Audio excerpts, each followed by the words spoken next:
dito! Tsaka ano, salamat sa school ko. Nagte-thank you pala ako dun sa ano, dun sa school ko, sa College of St. John Paul. Pinal-scholar ako hanggang makapagtapos ako ng pag-aaral ko. Salamat! I'm happy for you, Hips. Sobrang happy. Deserve mo yan. Oo nga, pero bakit ka nga scholar? Anong ginawa mo? Wala, sabi, pride daw ako ng school! Magiging, Role model ka sa mga estudyante? ewan ko. Ewan ko kung role model. Basta sabi, ibabalandra na daw yung mukha ko dun sa may dun sa may pintuan dahil walang gate yung school namin!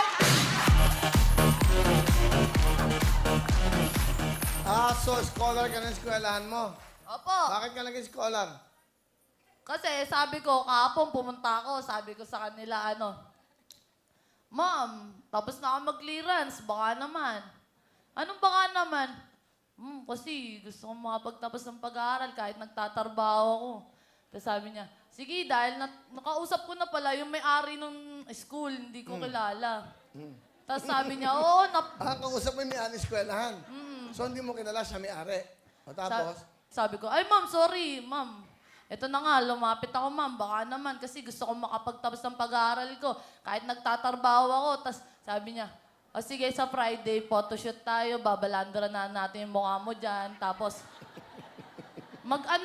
i-share mo lang yung school natin para ipagmalaki mo na kahit hindi masyadong malaki yung school namin. Makapagtapos kami, wala sa eskwela niyan. Papasalamat ka rin sa may-ari. Ano pangalan? Si Ma'am Che. Si Ma'am Che. Salamat ka yan. Ma'am Che. Ma'am Che, maraming salamat.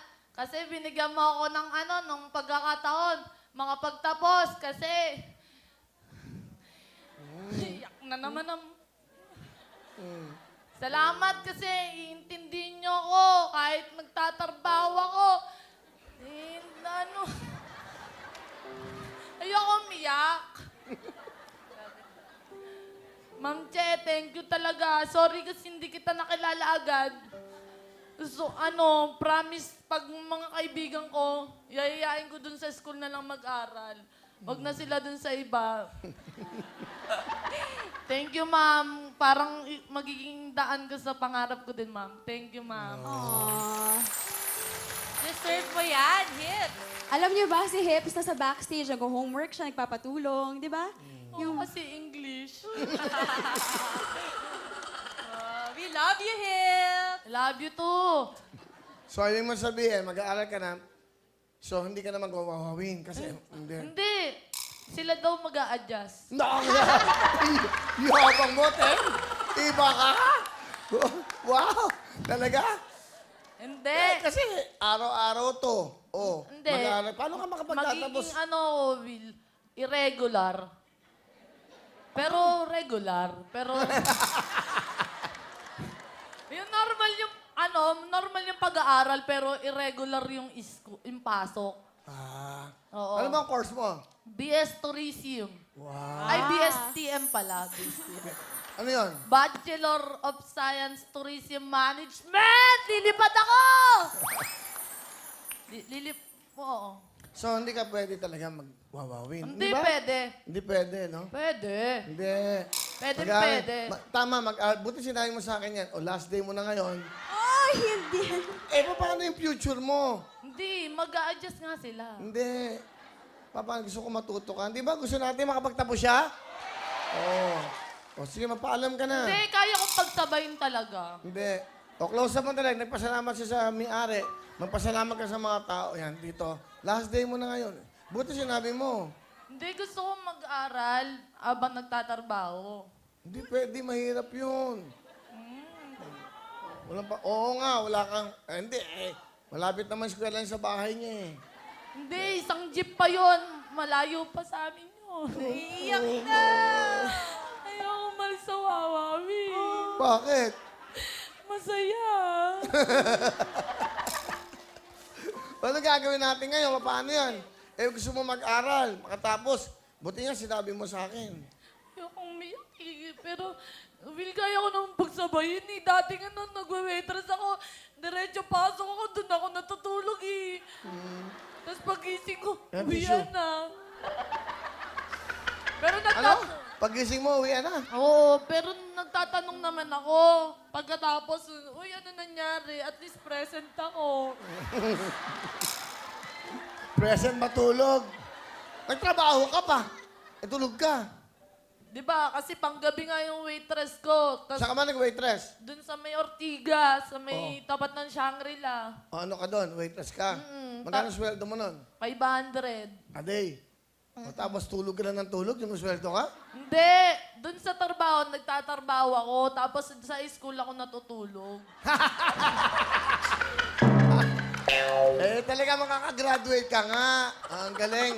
Marami kang matututunan Hindi, pag pero ganyan. pagkagising ko, nagtatanong naman, sinasabi, uy, Budol, gising ka na. Apelyido niya kasi Budol. Grabe kayo sa apelido ko. Oh, Tagal tapos, kong dinala yun. pero I'm sorry, buti sinabi mo sa akin. Ngayon, na-realize ko, Wag na, mas eh. maganda ang future, makapagtapos ka. Hindi, Eh, kasi itong dalawa, graduate na eh. Yung- Kaya kong pagsabayin, Hindi, promise. mahirap. 15 years old pa lang ako, nagtatrabaho na ako. Dito lang ako, doon, masaya. Dito lang ako masaya. Ayoko na ano, utos-utusan ako mga ano.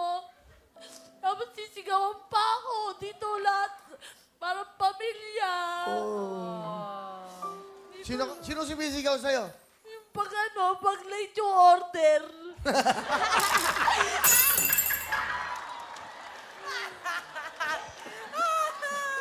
Grabe. Pag late yung order, hindi naman mga nagtitip. Sasabihin sa akin, uy, follow up. Eh, 2 minutes pa lang ako nakakalis doon. Eh, kung kayong mga umu-order kayo, huwag kayong magmamadali. Ang dami-dami namin iintindi. Hindi lang kayo. Gusto nyo, upahan nyo yung buong restaurant. Para kayo agad. Ang sama ng ugali. Dito kasi, Will, nakaano ko ng mga ate ko. Ay, naku, Will, huwag mo akong tanggalin. Okay na yan. Last day mo na ngayon. Bibigyan na lang kita ng ano, pang-enrollment. Wala na akong babayaran. Baka kasi kapag tinanggal Kaya mo nga ako kita dito, bibigyan, wala kang babayaran. baka pag tinanggal mo ako dito, may bayaran na ako.